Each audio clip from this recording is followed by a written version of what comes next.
Hi friends, முத்துநகரத்து முத்துக்களின் முத்தான வணக்கங்கள். இன்னைக்கு நாங்கள் எங்கே கிளம்பிட்டோம்னு பார்த்தீங்கன்னா, கோயம்புத்தூரில் இருக்கிற எங்கள் சித்தி வீட்டுக்கு தான் போகிறோம். லக்ஸ் குட்டி வந்து வரல, நான் தாத்தா கூட இருந்துக்கிடுவேனே அப்படின்னு ஜாலியாக வீட்டில் இருந்துக்கிட்டு அவங்க அம்மா கூட. அப்போ வந்து எங்கள் அக்காவுக்கு குழந்தை பிறக்கலை. மே மந்தில் எடுத்த வீடியோ தான் இது. ஒவ்வொரு வீடியோலையும் நான் சொல்லிகிட்டே இருப்பேன், புது வீடை நாங்கள் பார்க்க போகிறோம், காமிக்கிறேன் அப்படின்னு சொல்லிட்டு.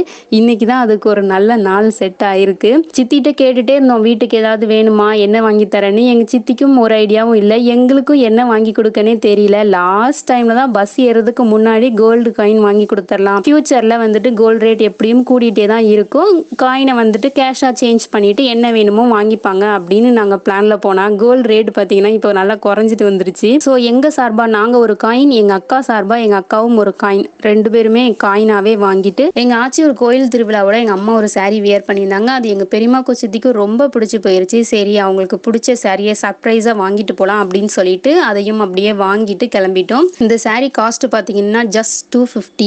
ஆனால் மெட்டீரியல் குவாலிட்டியும் சூப்பராக இருந்தது. அக்ஷிதாக்கும் தன்ஷிதாக்கும் இதான் ஃபர்ஸ்ட் டைம் எக்ஸ்பீரியன்ஸ் இந்த மாதிரி ஒரு ட்ராவல்ஸில் பஸ்ஸில் போகிறது, லாங் ட்ரைவ் போகிறதே. ஸோ ரெண்டு பேரும் ரொம்ப ரொம்ப எக்ஸைட்மெண்ட்டாக இருந்தாங்க. எவ்வளோ எக்ஸைட்மெண்ட்னா எங்களுக்கே வெறுத்து போயிடுச்சு. கொஞ்ச நேரம் அமைதியாக இருங்கம்மா அப்படிங்கிற அளவுக்கு கேட்டுக்கிட்டே இருந்தாங்க, எப்போ பஸ் வரும், எப்போ போகணும், பஸ் எப்படி இருக்கும் கேட்டுக்கிட்டே இருந்தாங்க. பக்கத்துல தலைக்கு மாட்டல வை. அட்லாஸ்ட் பஸ் வந்து ரெண்டு பேரையும் உள்ள ஏற்றி உட்கார வச்சாச்சு. இதாம்மா பஸ் இப்படிதான் இருக்கும் அப்படின்னு. அப்பயும் அந்த எக்ஸைட்மெண்ட் போல. பஸ்ஸில் சீட் இருக்குது, படுத்துக்கெல்லாம் விண்டோ இருக்குது, இந்த ஸ்க்ரீன் இருக்குன்னு ஒன்று ஒன்றா பார்த்துட்டு வீடியோ கால் போட்டு எங்கள் அக்காட்ட ஒரே குஷி தான்.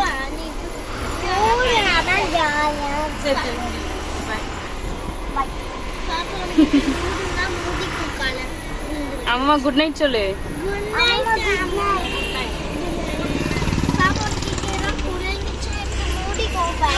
சித்தி போர்வை கொண்டு வந்திருக்கேன், போர்வை விரிச்சு கொடுக்குமா?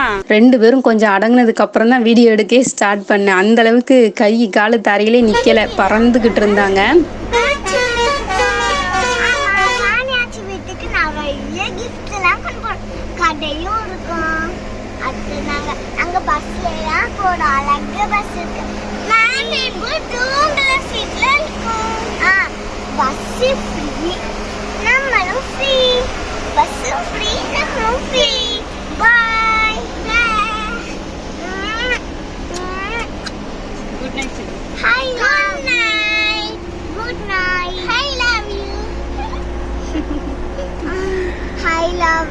சித்தி வீட்டுக்கு போய் அடுத்த vlog கண்டினியூ பண்ணலாம். Good night. அடுத்த வீடியோல நம்ம பார்க்கலாம். ஏர்லி மார்னிங் ஒரு 3 o'clock இருக்கும். அக்ஷிதாவை பாருங்க எப்படி எந்திரிச்சு உட்காந்துருக்கான்னு. அவளோட எக்ஸைட்மெண்ட்டுக்கு அளவே இல்லை. நைட்டே சொல்லிட்டு இருந்தா, நான் நைட்டு ஃபுல்லாக தூங்கவே மாட்டேன், இந்த விண்டோ வழியாக பார்த்துக்கிட்டே தான் வருவேன் அப்படின்னு. அதே மாதிரி லேட்டாக தான் தூங்குனா. மார்னிங்கும் பார்த்தீங்கன்னா சீக்கிரமாக எந்திரிச்சு உட்காந்துட்டா. சித்தி எப்போ ஆச்சி வீடு வரும் அப்படின்னு சொல்லி கேட்டுக்கிட்டே இருந்தா. நீ தூங்கு, இன்னும் டைம் இருக்குன்னு சொன்னாலும் அவளுக்கு தூக்கமே வரலை. விண்டோ வழியாக அப்படியே பார்த்து ரசிச்சுக்கிட்டே வந்துட்டு இருந்தா. கோயம்புத்தூர் வரைக்கும் போனதும் மேட்டுப்பாளையத்துக்கு வேற ஒரு பஸ் சேஞ்ச் பண்ணி விட்டாங்க. அந்த பஸ்லயும் ரெண்டு பேரும் மேலே சீட்டு தான் வேணும்னு சொல்லி கேட்டு அங்கே போய் உட்காந்தாச்சு. அம்மாவும் தம்பியும் பார்த்தீங்கன்னா சீட்டரில் தான் புக் பண்ணியிருந்தாங்க. நாங்கள் மட்டும்தான் குட்டீஸ் தூங்கணுங்கிறதுக்காக ஸ்லீப்பரில் வந்தோம். அட்லாஸ்ட் எங்கள் சித்தி வீட்டுக்கு வந்தாச்சு. வீடு ஃபுல் ஹோம் டூர் வந்து நம்ம பார்ட் 2ல பார்க்கலாம். பால் காய்ப்பு வச்ச அன்னைக்கு எங்கள் விஸ்வா குட்டிக்கு ஃபர்ஸ்ட் மொட்டை. அப்போ நாங்கள்லாம் திருச்செந்தூரில் இருந்தோம். ஸோ இன்னொரு நாள் பொறுமையாக போய்க்கலாம் அப்படின்னு சொல்லிட்டு இன்னைக்கு சொல்லாமல் கொள்ளாமல் அப்படியே வந்து சர்ப்ரைஸ் கொடுத்தோம். எங்கள் சித்தி அப்படியே ஷாக் ஆகிட்டாங்க. ஆனால் எங்களுக்கு இன்னொரு சர்ப்ரைஸ் என்னன்னா, அன்னைக்கு எங்கள் சித்தி ஊர் கோவில் திருவிழா. ஸோ எல்லாரும் உட்காந்து பூ கட்டிட்டு கோவில் திருவிழாவுக்கான அரேஞ்ச்மெண்ட்ஸ் ஒன்று ஒன்றும் பார்த்துட்டு அப்படியே அன்னைக்கு டே ரொம்ப விறுவிறுப்பாக போயிட்டு இருந்தது. எங்கள் ஆச்சி இங்கே தான் இருக்காங்க. கோவில் திருவிழா முடிஞ்சு அப்படியே எங்கள் சித்தி கூட இங்கே வந்துட்டாங்க. எங்கே போனாலும் எங்கள் ஆச்சி இந்த வேலையை மட்டும் விட மாட்டாங்க, ஏதாவது ஒரு வேலையை இழுத்து போட்டு செஞ்சுட்டே இருப்பாங்க.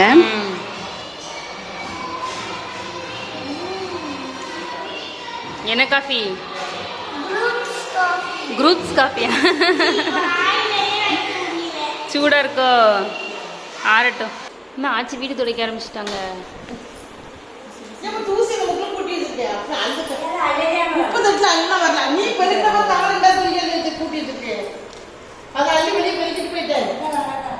இது மல்லிகைப்பூ.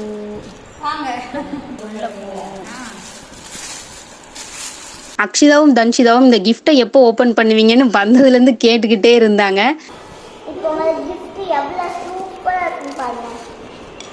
சரி எங்கள் சித்தியும் இருக்கிற வேலையெல்லாம் போட்டு கொண்டாங்கம்மா அப்படி என்ன gift அப்படின்னு சொல்லி வாங்கி வச்சு ஓப்பன் பண்ணிட்டு இருந்தாங்க. கொடு.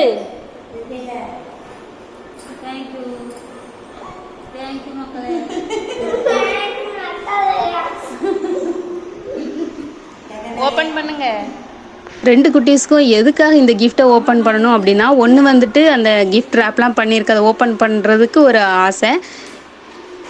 ஃபர்ஸ்ட் யார் கிஃப்ட்? தன்சிதா கிஃப்டா? இன்னொன்று என்னென்னா அந்த பாக்ஸ் இருக்குல்ல அது இவங்களுக்கு விளையாடுறதுக்கு வேணும். அதனாலேயே மெயினாக கேட்டுக்கிட்டே இருந்தாங்க எப்போ ஓப்பன் பண்ணுவீங்க எப்போ ஓப்பன் பண்ணுவீங்கன்னு. ஓப்பன் பண்ண உடனேவே காயினை கொடுத்தா கூட வாங்கலை, எங்களுக்கு இந்த பாக்ஸே போதும் அப்படின்னு சொல்லிட்டு அதை வாங்கிட்டு 2 பேரும் விளையாட ஆரம்பிச்சிட்டாங்க.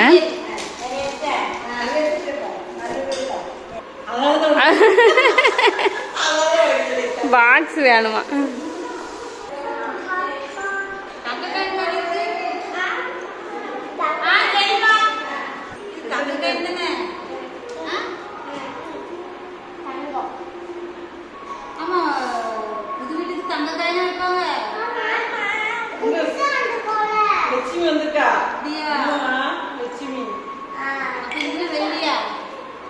திறந்து பாருங்க.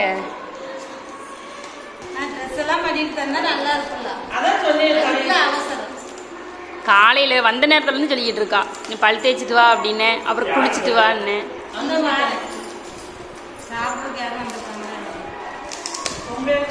இன்னும் வரைக்குமா சாப்பாடு நடக்கு? ஆனால் கடைக்காரங்க அப்படி ஒட்டியிருக்காங்க.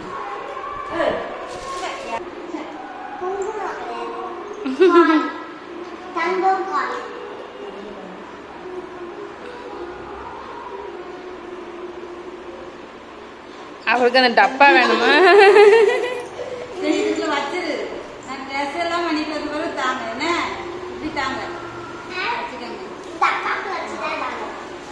ஈவினிங்காக மாவிளக்கு எடுப்பாங்கன்னு சொல்லிட்டு மாவிளக்குக்கு அழகாக டெக்கரேட் பண்ணி சூப்பராக வச்சுருந்தாங்க. மாவிளக்கு எடுக்க போகிறதுக்கு எல்லாருமே காஸ்டியூம்லாம் சேஞ்ச் பண்ணியாச்சு. மாவிளக்கும் ரெடி பண்ணி வச்சுட்டாங்க எங்கள் சித்தி. இங்கே வந்ததும் அக்ஷிதாக்கும் தன்ஷிதாக்கும் ஒரு புது ஃப்ரெண்டு கிடச்சிட்டாங்க. அந்த பொண்ணு கூட சேர்ந்து ஒரே விளையாட்டு தான். 3 பேரும் சேர்ந்து ஃபோட்டோஸ்லாம் எடுத்து சூப்பராக என்ஜாய் பண்ணிட்டு இருந்தாங்க.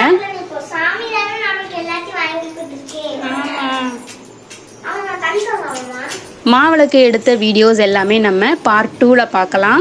அதோட கொஞ்சம் பிக்சர்ஸ் மட்டும் இதில் ஆட் பண்ணியிருக்கேன். ஸோ பார்ட் 2 பார்க்குறதுக்கு இன்னும் ரொம்ப எக்ஸைட்மெண்ட்டாக இருக்குது. மாவிளக்கு எடுத்துகிட்டு அப்படியே ஊரை சுற்றி வந்தது ஒரு புது எக்ஸ்பீரியன்ஸாக இருந்தது. எங்கள் ஊர்லேயும் மாவிளக்குலாம் எடுப்போம், ஆனால் வந்து நல்லா இருட்டிரும், நைட்டு தான் மாவிளக்கு எடுப்பாங்க. இன்னொன்று இங்கே வந்துட்டு ஊரை சுற்றி வரும்போது இந்த ஊரெல்லாம் அப்படியே ஒரு சுற்று அழகாக சுற்றி பார்த்த மாதிரியும் ஆயிடுச்சு. அவ்வளோ நீட்டாக இருந்தது ஊர். நீங்கள் பார்ட் 2 விலாகில் பாருங்கள் இந்த ஊர் எப்படி இருக்குன்னு பார்த்து நீங்களே அசந்துடுவீங்க. தேங்க்யூ ஸோ மச் ஃபார் வாட்சிங் ஃப்ரெண்ட்ஸ். கீப் வாட்சிங், ஸ்டே கனெக்டட்.